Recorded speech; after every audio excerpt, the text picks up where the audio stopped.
বন্ধুরা, দিদিকে ডাক্তার দেখায় নিয়ে আসলাম। নিয়ে আইসা এই যে এখন ভাত খাইলাম। ভাত খাওয়া দাওয়া হলো। এখন এই যে বাসনগুলো মাজবো, নিরামিষ তো আমাদের আজকে। তারপরে দিদির ওষুধ দিব, তো দিয়ে গেছে। আজকে কিছু করতে পারি নাই।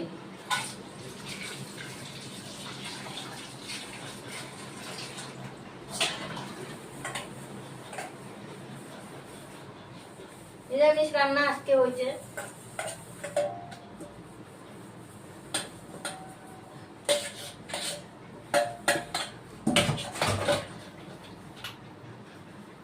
ডাক্তার এখানে তাও বেশি ভিড় ছিল না দেখে তাড়াতাড়ি হয়ে গেছে। ভিড় থাকলে তো আরো দেরি হয়ে যেত, এখনো আসতাম না।